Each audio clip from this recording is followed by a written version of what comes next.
Ik heb ook wel eens mijn twijfels. Hè. Soms vraag ik me ook wel eens af van, joh, is dit het nou? Hè? Ik heb een bepaald ideaal voor ogen hoe voetbal gespeeld moet worden. En uiteindelijk moet ik eerlijk zeggen, de laatste jaren heb ik het eigenlijk niet neer kunnen zetten wat ik neer zou willen zetten. En dat doet wel eens pijn. En uiteindelijk moet het niet zo zijn dat je elke week thuis komt, dat je gefrustreerd bent.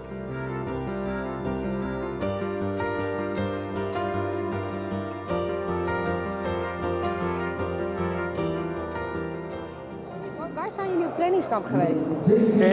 In Mil. Gewoon hier? Ja. Ja, dat ga je niet. Dus we zijn hier in de warmte. Het is niet ergens in Spanje of zo? Nee. Ja.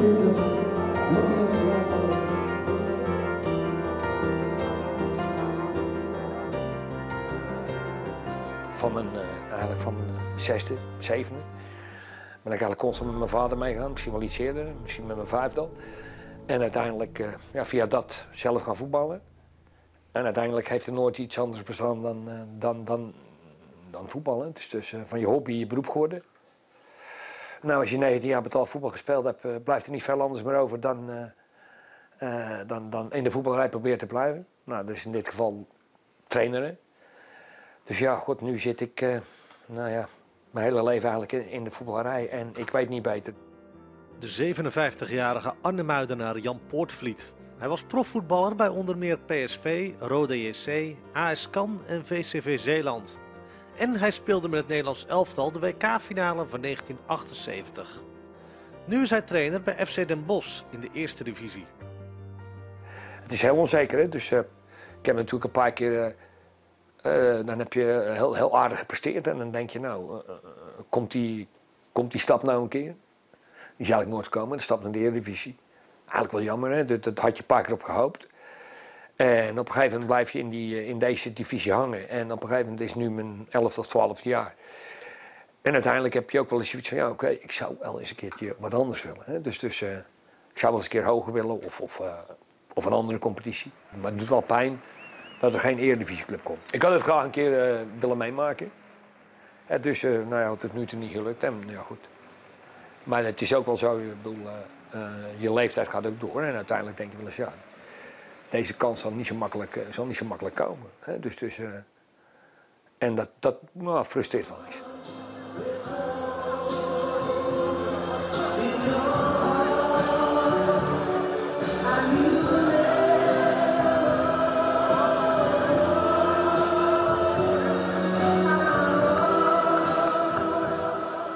Ik ben natuurlijk zelf ze noemen het bourgondier, maar het is maar gewoon een levensgenieter.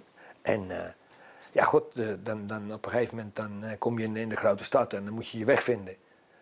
En heel vaak krijg je wat vrienden en die willen graag een borreltje drinken in de week of een biljartje leggen. En ik gaf me daar ook aan over. Tot diezelfde vrienden tegen mij zeggen, joh, jij gaat ook volgend jaar weer naar Arnhemuiden, Jan, hè? En toen ben ik er rigoureus mee gekapt. Dus rigoureus mee gekapt en toen ben ik ervoor geknokt en heb ik alles naast me neergelegd.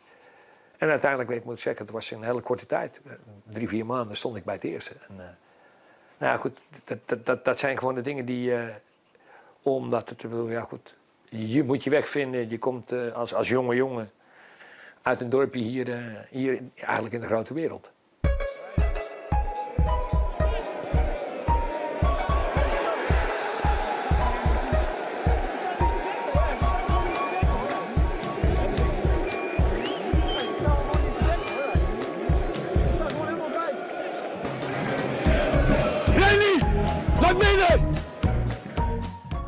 Zowel met winst als verlies.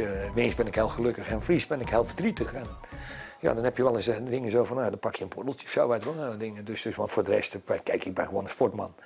En dat ben ik mijn hele leven geweest. Dus ik heb in de week eigenlijk nog nooit een scheve schaats aangehad. Dus ik moet eerlijk zeggen, ik ben in de week zeg maar een puur prof. Alleen vaak na de wedstrijd, ik heb wel eens moeite met die dingen. En nu op het ogenblik veel minder. Maar er is wel een tijd geweest dat ik dat kwijt moest. Dat ik daar, nu ga ik gewoon lekker naar huis. Randy! Natuurlijk wel, maar probeer joh, gaan! En dat was bij de Muidel zo. En dan speelde je zaterdagmiddag en dan ging je zaterdagavond ging je uit. En het uitgaan betekende gewoon lekker los. En dat was eigenlijk later ook, hè, bij PSV en al die dingen. Dus het weekend was gewoon, of alleen de zaterdagavond na de wedstrijd. Ja, dan ging je even met een boys ging op stap. En dat maakte ook weer een goede team, hè, een goede teamgeest. En ja, dat is helemaal weg, hè. Randy, zak het daar!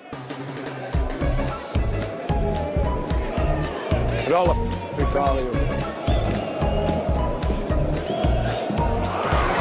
Domme Ralf, kom op, man! Als ik in de voetballerij kijk, dan vind ik zelf als voetballer natuurlijk dat ik me staande heb gehouden in dat wereldje. En dat ik uiteindelijk in de finale gespeeld heb. Hè? Dus met Nederlands elftal. Daar ben ik wel eigenlijk ben ik trots op. En dat is mooi. Ik bedoel, het is niet iets, hè, als jij 22-jarige daar in Argentinië rondrijdt in een bus en je beseft dan pas dat de hele wereld naar je kijkt 's avonds. Dat zijn wel mooie dingen. Hè. Dus ik zat in de bus en we kregen dan onze eigen muziek een beetje, weet wel. Dus onze eigen muziek stonden bandjes en dat zit je aan het luisteren, maar je zit een beetje in trance. Hè. En eigenlijk besefte ik daar pas van, al die mensen die daar rondom mij stonden, eigenlijk besefte ik daar pas dat s'avonds de hele wereld naar je zat te kijken. Dat was best wel emotioneel. Dus het is, eigenlijk ging het over al je vrienden zitten te kijken vanavond. En al je familie, iedereen zit te kijken. En eigenlijk was ik best wel een beetje zoals een mooie film eindigt, weet wel, dat je daar blij om bent, dat je daar... Dat je wel gelukkig maakt.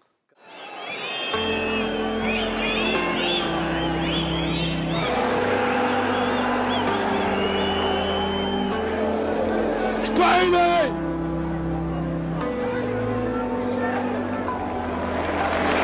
Maar Rolf gooit toch nooit zichzelf in of wel? Dat moet er gewoon in, dan moet je er gewoon in gooien. Dat is gewoon doodzonde, man. Het is gewoon een geweldige bal. Jullie geloven er niet in, jongens, kom maar.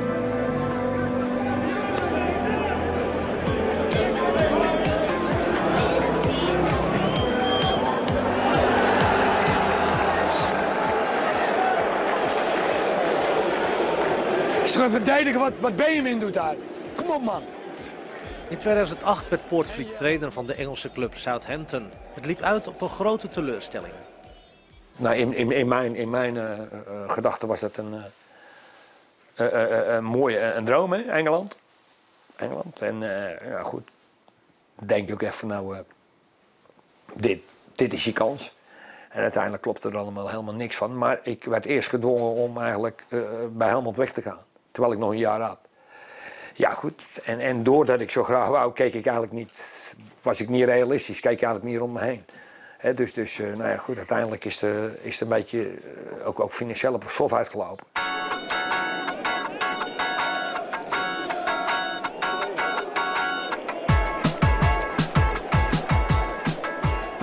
Je probeert die jongens duidelijk te maken van, joh, als je voetbalt dan moet je knokken. Als je ergens wil komen, dan moet je ervoor gaan.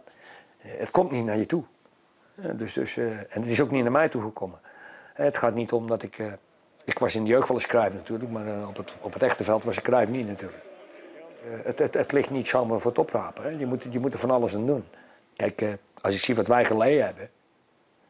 Ik bedoel, je weet dat het niet makkelijk was als je s'avonds op gevoetbald had en je gaat dan even met z'n allen een borrel drinken. En een behoorlijke borrel drinken. En de volgende dag gingen de regenjekjes aan. En dan gingen wij gewoon trainen. En als ze nou een borreltje gedronken, dan moeten ze hebben 2 dagen nodig om te herstellen. Ik praat dan niet over training bij spreken. Ja, dus ze moeten er wel veel meer voor doen. Ze hebben wel allerlei pretenties. Zo van, ja, ik kan dit of dat. Maar ik zie te weinig echt mensen bij ze, die stimuleert het wel. Die echt na de training even voor zichzelf gaan. Meestal gebeurt het als ze een keer wissel gestaan hebben. Dan hebben ze meestal oh ja, nu moet ik even... Maar eigenlijk moet je het altijd doen, maar uiteindelijk verkoop je jezelf.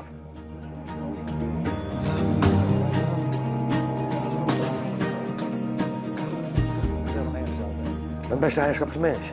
Eigenlijk dat ik nooit opgeef. Of dat ik altijd weer eens de kracht kan vinden om eigenlijk door te gaan.